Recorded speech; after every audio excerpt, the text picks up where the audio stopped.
Salut à tous! Quand on parle de super-héros au cinéma, tout de suite, on pense cape, collant ou autres accessoires servant à terrasser les super-vilains. Le genre super-héroïque a des codes qui lui sont propres et a donné lieu à des centaines de films que nous connaissons tous. Pourtant, si je vous dis qu'il existe d'autres films de super-héros, des films que vous ne soupçonnez pas, cela peut être un film de guerre, un thriller, un drame ou que sais-je encore, mais qui contient les codes du film de super-héros.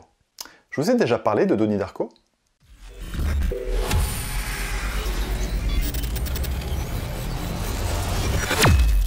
Wake up. Donnie Darko raconte l'histoire d'un adolescent très particulier, interprété par Jake Gyllenhaal très jeune, qui, pris de somnambulisme la nuit, se met à voir et entendre une créature ayant des airs de gros lapins pour le moins effrayants. Cet ami imaginaire, Frank, va alors le prévenir d'une fin du monde imminente.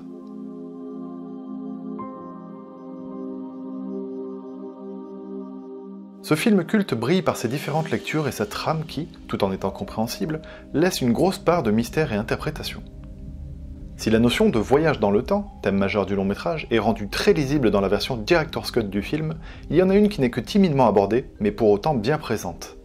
Donnie Darko est aussi un film de super-héros.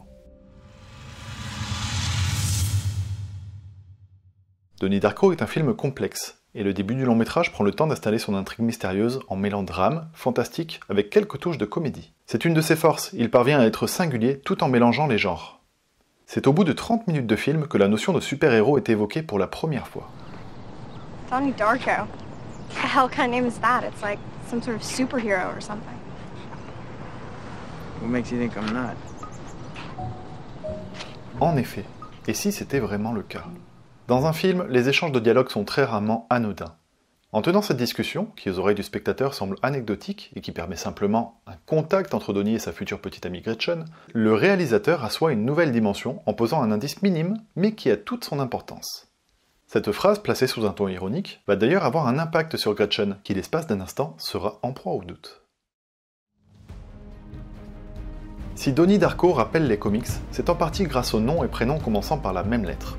Stan Lee l'utilisait régulièrement pour ses héros, Peter Parker, Bruce Banner, Matt Murdock et bien d'autres. Mais cela ne suffit évidemment pas à tirer la conclusion que nous avons là affaire à un film de super-héros. D'autres éléments vont en revanche venir appuyer cette thèse. En effet, notre adolescent perturbé semble guidé par une voix et un personnage que l'on peine à identifier. Le fameux lapin va alors pousser Donnie à effectuer des actes qui ne resteront pas sans conséquences. Il y a plusieurs interprétations possibles pour les apparitions de Frank, qui sera alors la matérialisation de la voix mystérieuse. On peut facilement l'associer à une parole divine, ce qui sera en partie confirmé dans les commentaires audio du film par son réalisateur Richard Kelly. Un élément supérieur qui va guider Donnie donc. Oui mais quoi? Dieu? Difficile à dire. En tout cas, notre adolescent qui semblait perturbé vient de se voir investir d'une mission, et à l'image d'un messie, va tout mettre en œuvre pour la réaliser. Cette mission est non des moindres, puisque Donnie Darko va devoir empêcher la fin du monde. Rien de plus super-héroïque à nos yeux. That is when the world will end. Les super-héros ont, en grande majorité, un super pouvoir. Et bien celui de Donnie Darko, c'est Frank. Un des pouvoirs de Donnie Darko, nous verrons par la suite qu'il en a d'autres, est de lire l'avenir, et de voir le monde tel qu'il est vraiment. Il a une notion du futur, grâce aux décomptes que lui donne Frank avant la fameuse fin du monde, et également grâce à l'apparition de visions qui s'imposent à lui.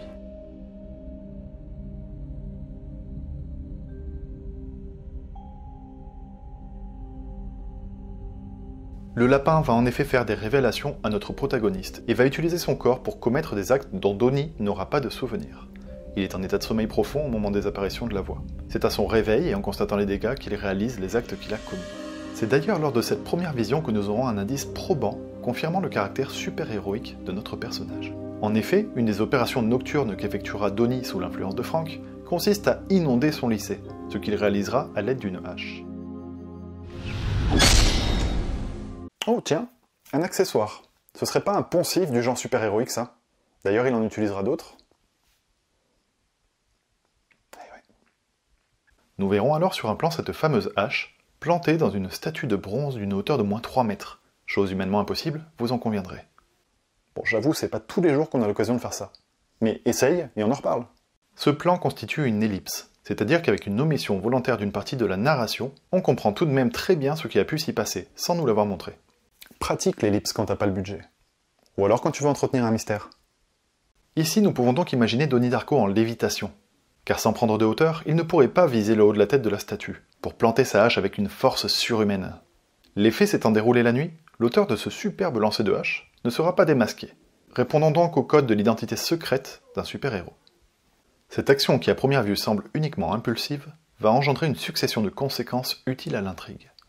Par exemple, c'est ce qui permettra à Donnie de rencontrer sa future petite amie, ou encore de faire en sorte que l'élève perturbateur qui embête tout le monde soit considéré comme coupable, ce qui lui vaudra une bonne punition. Ici commence à naître l'idée de justice, poncif du film super-héroïque. Tiens d'ailleurs, si on revient en arrière, on s'aperçoit que Donnie apparaît à Gretchen à la manière d'un super-héros, celle-ci se faisant alors embêter par notre tête à claque préférée. Le gentil faisant le bien autour de lui. On le tient, notre super-héros. Et ces pouvoirs que l'on peut commencer à imaginer semblent impressionnants. En bon schizophrène, Donnie dans une scène se met à discuter avec son miroir. Ou plutôt avec Frank. Ou plutôt avec lui-même donc. C'est alors que la voix prononce ces mots. I can do anything I want. And so can you. On assiste ici à une prise de conscience de Donnie de ses pouvoirs.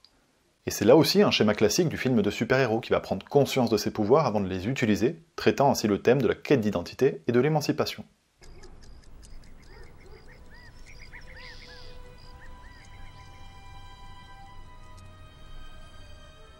Au fur et à mesure du récit, chaque action nocturne et guidée qu'effectuera Donnie va permettre de mettre en lumière des personnages douteux qui se voulaient intouchables. L'espèce de gourou idolâtré par tout le monde sera par exemple dévoilé pédophile grâce à l'incendie provoqué par Donnie Darko. Et c'est là l'un des messages principaux de ce film.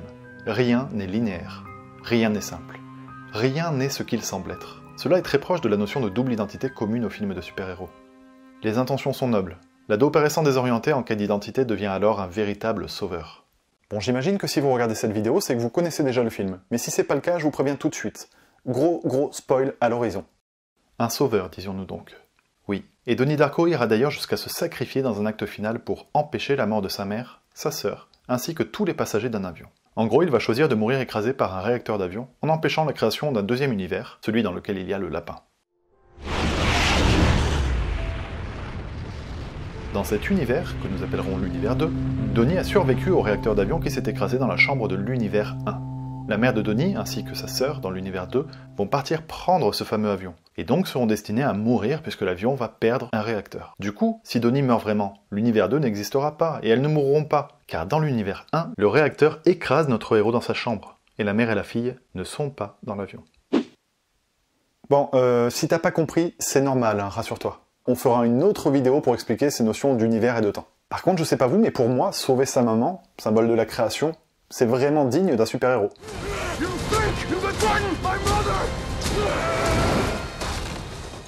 Bon alors je vous vois venir, il y a des codes importants du super-héros qu'on ne retrouve pas dans ce film. Comme le costume par exemple. C'est vrai. Quoique...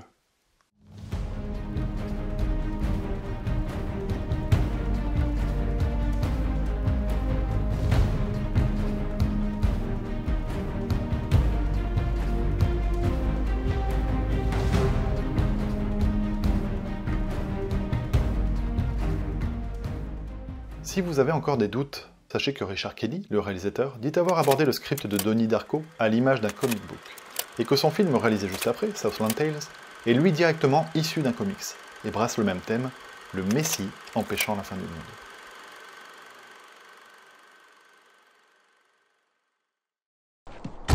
And what if you could go back in time and take all those hours of pain and darkness and replace them with something better?